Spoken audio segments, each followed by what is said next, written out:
हमनी के संस्कृति, हमनी के संस्कार सदा रहे हमनी के साथ।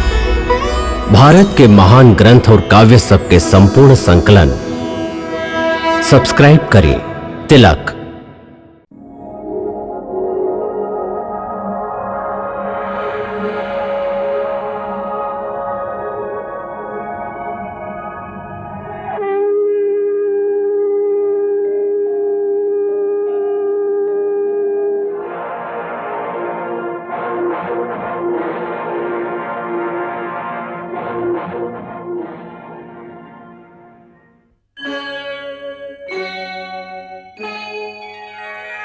कृष्णा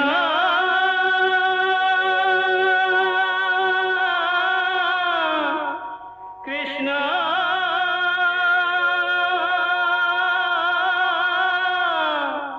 हरे कृष्णा हरे हरे।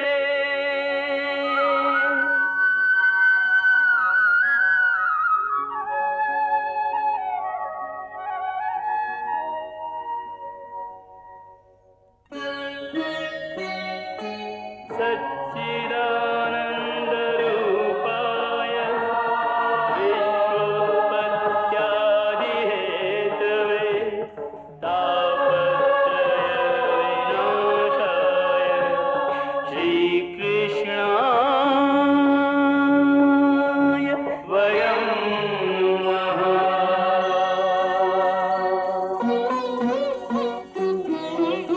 श्रीकृष्ण गोविंद हरे मुरारे, हे नाथ नारायण वासुदेव। हरे कृष्ण राधे कृष्ण कृष्ण कृष्ण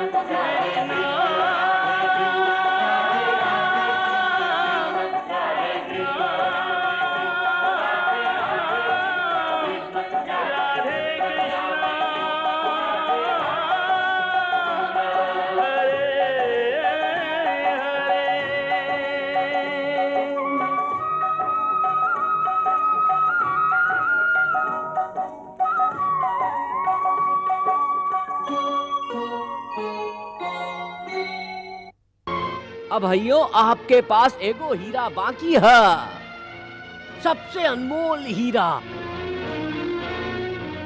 ना, हमरा पास कौनो हीरा नहीं खे। हाँ सम्राट, हाँ पांचाली द्रौपदी। मामा जी,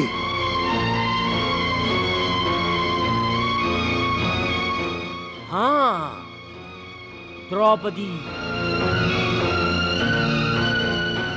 खेली सम्राट युधिष्ठिर अपन अंतिम दांव, आर या पार।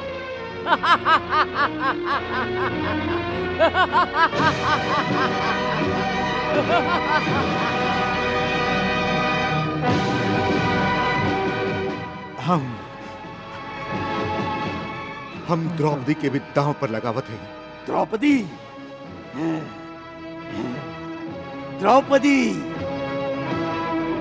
मामा जी, 12 मामा जी। हाँ जरूर मिली भगिना, जरूर।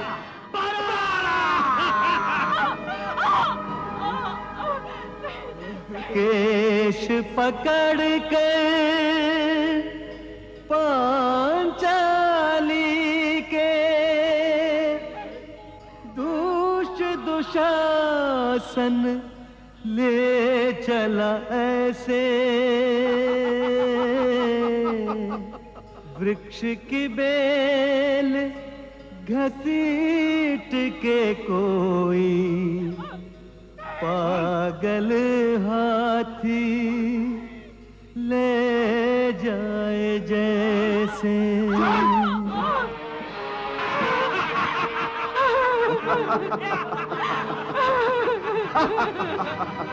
दुशासन, जे आज्ञा भाई जी।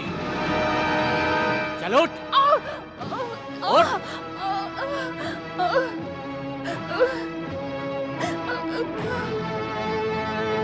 आव द्रौपदी, आव, आके हमार गोदी में बैठ जा।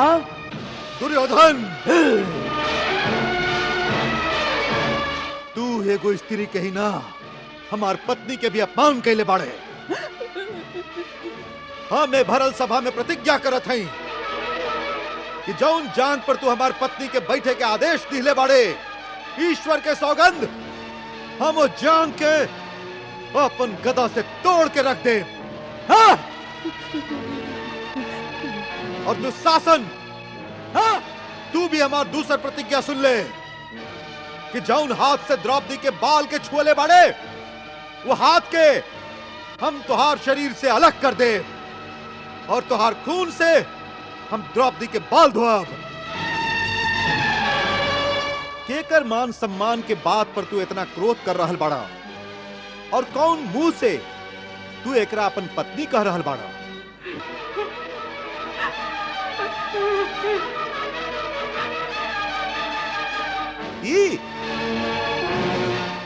अरे ई ता 5 पतियन के पत्नी है।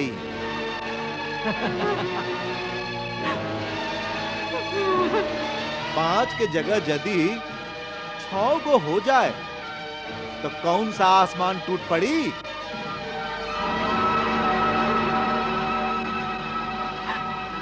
दुशासन,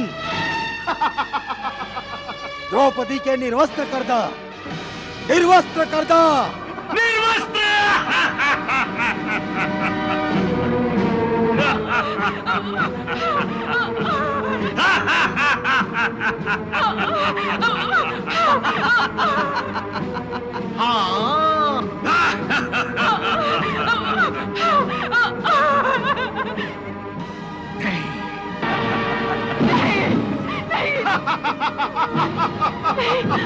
द्रौपदी के लुटने की लीला देख रहे निर्मम हो सारे, जिन पर था अभिमान वो बैठे दास बने निज से बस हारे। आस लुटी विश्वास लुटार, टूटे सब आधार सहारे। चारों ओर से हार गई तब अंत में आई प्रभु के द्वारे। मेरी लाज लूटी तो होगी हंसी, मेरी लाज लूटी तो होगी हंसी, जगत में तिहारी पद राखियो, अब मेरी पद राखियो। कृष्ण चक्रधारी अब त्राण दो,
एकरा बाद फिर सभा में हंगामा शुरू हो गई।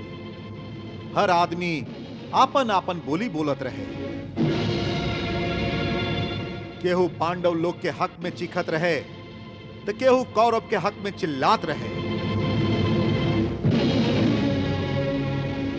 आखिर एक फैसला भइल कि पांडव लोग 12 बरिस खातिर वनवास और 1 बरिस खातिर अज्ञातवास में जइहे।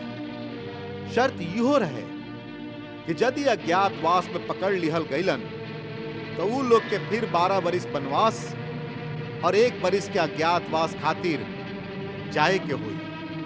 यहाँ तक कि पांडव लोग अपन ज्येष्ठ पिताजी के आज्ञा के अनुसार आपन राजसी वस्त्र त्याग के वनवास जाए खातिर तैयार हो गए।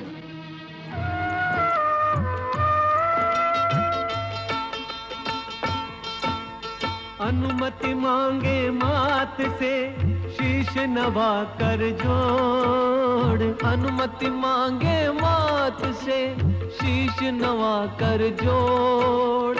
भारी मन से जा रहे मातृभूमि को छोड़। राजा दास बने अनुजों संग राजा दास बने।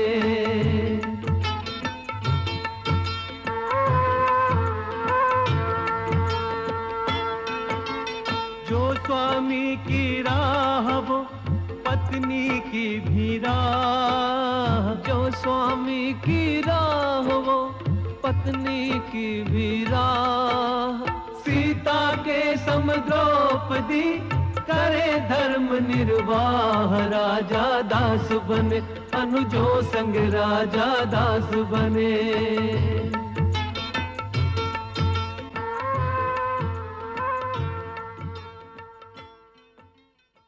मामा जी, हमके बात के पूरा विश्वास है कि दूत से पहले आप जादू मंत्र से पासा के अपना वश में कर ली ले रही। तबे तो पासा आपके इशारा पर नाचत रहे। थोड़ी का धीरे बोला अंगराज कर्ण, धीरे। सुनला ना तू, दीवार के भी कान हो खेला। यदि शकुनी मामा के षड्यंत्र के केहू के पता चल गईल तो अनर्थ हो जाई, अनर्थ। हाँ, अब कोनो अनर्थ ना हुई मामा जी ना। अब हमार केहू कुछ ना बिगाड़ सकेला। अब हम राजा हो गए हैं, राजा। पांडव लोग जंगल में पहुंच के निराश हो गए रहलन। श्री कृष्ण उन लोग के हिम्मत बढ़ावनी और उन लोग के कौरवन के कुटिल चाल समझावनी, जे यह चाहत रहन कि पांडव निराश और बलहीन हो जास। कौरवन के चाल के विफल करे खातिर श्री कृष्ण पांडव लोग के बतौली कि 13 बरिस के वनवास असल में तू लोग खातिर विधि के वरदान हा। ऐसे विधि के वरदान के लाभ उठा के पांडव लोग के आपन शक्ति, आपन बल बढ़ावे के चाहिए।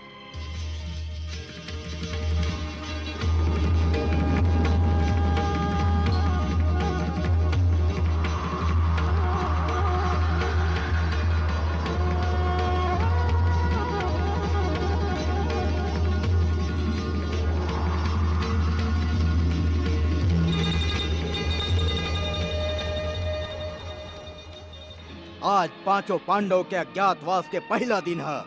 जाओ उनकर चारों दिशा में तलाश करा। हर शहर, हर राज्य, हर गली में उनका के खोजा। जंगल, बस्ती, पहाड़, पर्वत, हर जगह उनका तलाश करा। आकाश पाताल एक कर दा।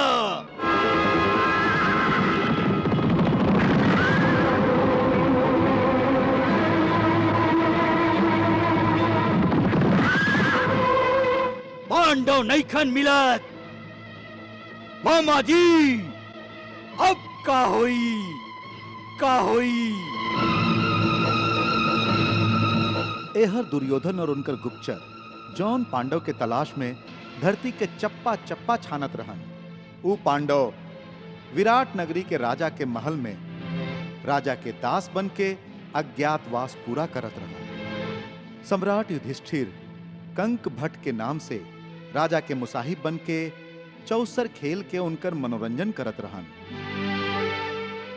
त गदाधारी भीमसेन राजमहल के रसोई में बल्लभ नाम के रसोईया बन के भोजन तैयार करत रहन।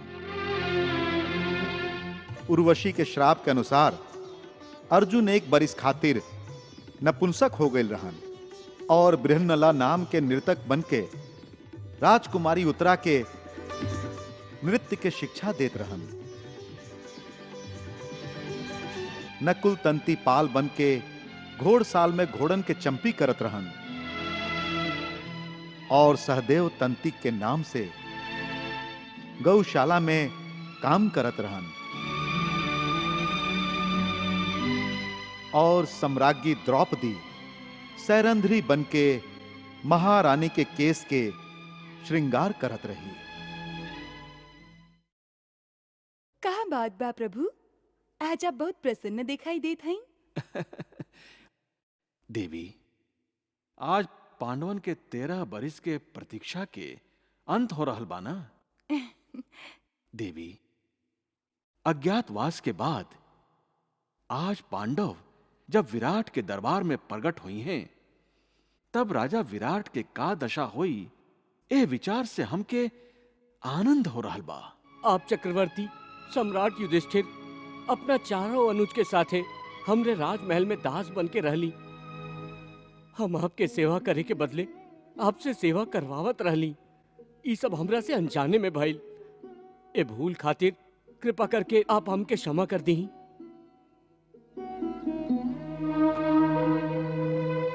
ना ना महाराज, ना, ये आप का करत हैं? अनजाने में भइल भूल खातिर आप क्षमा मांगत हैं? बल्कि आप हम लोग के ना पहचान ली, हम लोग खातिर यह अच्छा भइल।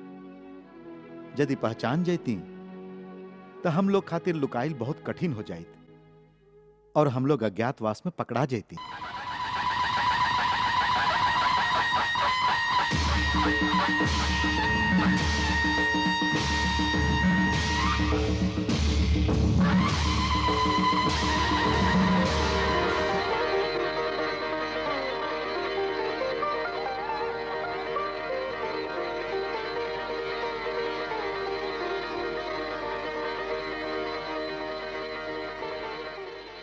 धन्य भाग हमार जे द्वारकाधीश हमार राजमहल में पधर ली। सुखी हो। प्रणाम वासुदेव। प्रणाम। आई आई सम्राट युधिष्ठिर।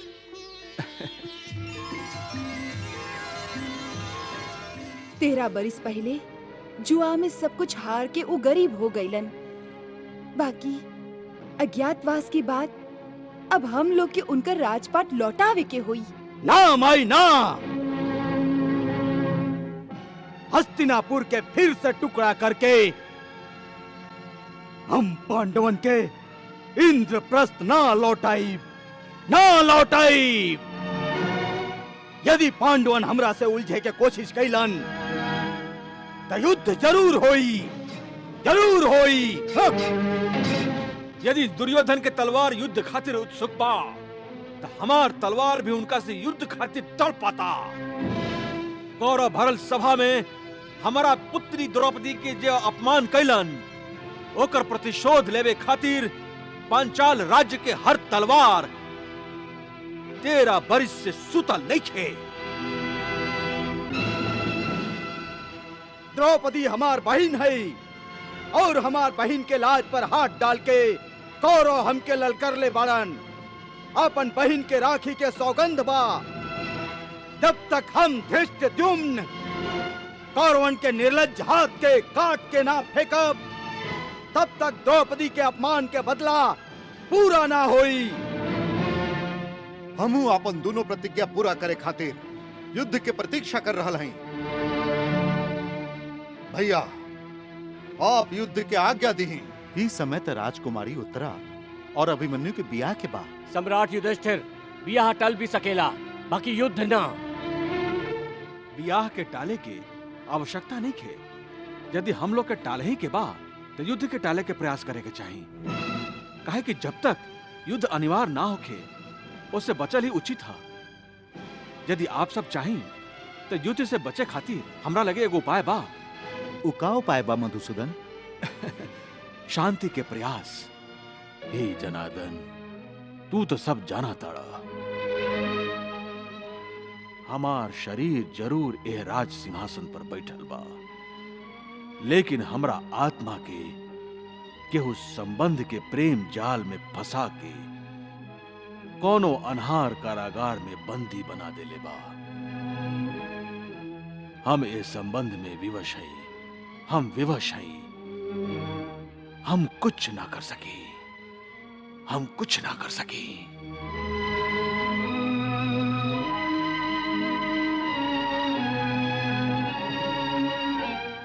महाराज धृतराष्ट्र, आप अपन विवशता के दुखड़ा रोके अपना कर्तव्य से मुंह ना मोड़ सके, ओकरा से भाग ना सकी।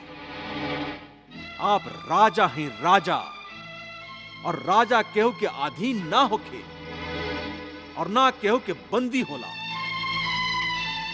बल्कि ऊ ओकरा के बंदी बनावेला जे दूसरा के अधिकार के हड़पे के चेष्टा करेला। कृष्णा